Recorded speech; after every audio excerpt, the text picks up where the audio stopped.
Und im Anschluss, was war danach die Aufgabe? Hattest du dann schon mit dem Schwanz begonnen? Oder? Dann ging es mit dem Schwanz los. Okay, dann was hast du da für ein Material genommen? Was war dann der erste Schritt? Wie geht man an so einen Schwanz ran? War es dein erster Drachenschwanz? Das hört sich auch an. Das ist mein erster Drachenschwanz. Okay, da war so ein Schwanz ran.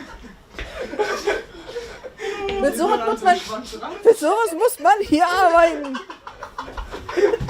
Geht's noch? Pass auf.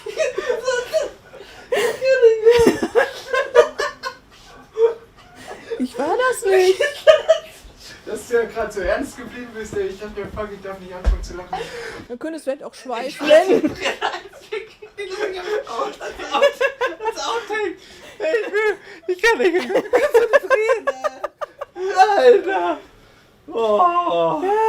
Ja, der Schwanz. Okay. Beam me up, Scotty.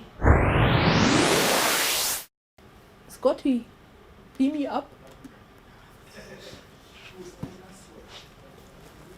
Nein! Du bist gegen den Baum Was war denn?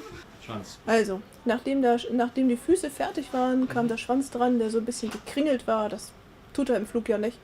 Also Schwanz ab und einen richtig schönen neuen Geraden modelliert. Ich muss die Frage anders formulieren, den wieder nicht tot lachen. Also was für Material nimmt man erstmal und wie knetet man? Also man knetet den ja auch. Dann viel Spaß bei der Drachenjagd. Scotty, beam me up. Du musst noch länger nach oben gucken, du musst länger nach oben gucken. Länger? Ja. Und wenn du dann fertig bist, den Helm ganz sachte nehmen und aus dem Bild raus.